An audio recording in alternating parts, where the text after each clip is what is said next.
Cyber నేరాలపై ప్రజలు అప్రమత్తంగా ఉండాలని సూచించారు నెల్లూరు ఎస్పీ అజిత వేజండ్ల. నెల్లూరు నగరంలోని ఏసీ సుబ్బారెడ్డి స్టేడియంలో వాకర్స్ అసోసియేషన్ ఆధ్వర్యంలో సైబర్ నేరాల అవగాహన సదస్సు నిర్వహించగా ఆమె ముఖ్య అతిథిగా హాజరయ్యారు. ఈ సందర్భంగా వాకర్స్, సీనియర్ సిటిజన్స్కు కీలక సూచనలు చేశారు. తక్కువ సమయంలో సులువుగా ఎక్కువ డబ్బులు సంపాదించాలనే ఆశను సైబర్ నేరగాళ్లు అస్త్రంగా ఎంచుకుంటున్నారని, జాగ్రత్తగా ఉండాలని హెచ్చరించారు. కార్యక్రమంలో ఆమె మాట్లాడుతూ సైబర్ నేరగాళ్ల చేతుల్లో మోసపోయినప్పుడు ఎటువంటి సంకోచం, సందేహాలు పెట్టుకోకుండా వెంటనే ఫిర్యాదు చేసేందుకు ముందుకు రావాలని సూచించారు. వాట్సాప్ డీపీ మోసాలకు బలి కావద్దని చెప్పారు.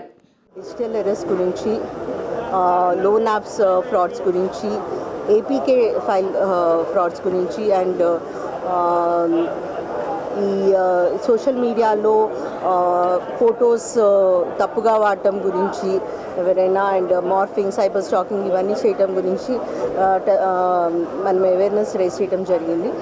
ఇంపార్టెంట్గా సైబర్ క్రైమ్లో ఏవైతే మనీ, ప్రాపర్టీ లూజ్ అవుతున్నామో అది చాలా పెద్ద మొత్తంలో ఉంటుంది అండ్ దాన్ని ఫేస్ చేయటము అనేది చాలా లేయర్స్లో ఉంటుంది కాబట్టి ఇంట్రికేట్ ఇన్వెస్టిగేషన్ చేయాల్సి వస్తుంది అండ్ చాలా కేసెస్ చేస్తున్నాము. బట్ ఇమీడియట్గా రిపోర్టింగ్ జరిగితేనే వీఆర్ ఏబుల్ టు సాల్వ్ అది.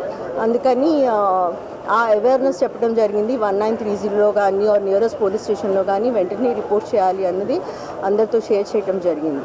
ఈ కార్యక్రమంలో additional SP CH Soujanya, town incharge DSP Giridhar, rural DSP Ghattamaneni Srinivasa Rao, SP DSP Srinivasa Rao, walkers association సభ్యులు, senior citizens, medical college vice principal doctor Mastan Basha, college విద్యార్థులు, యువకులు, పోలీసులు, అధికారులు పాల్గొన్నారు.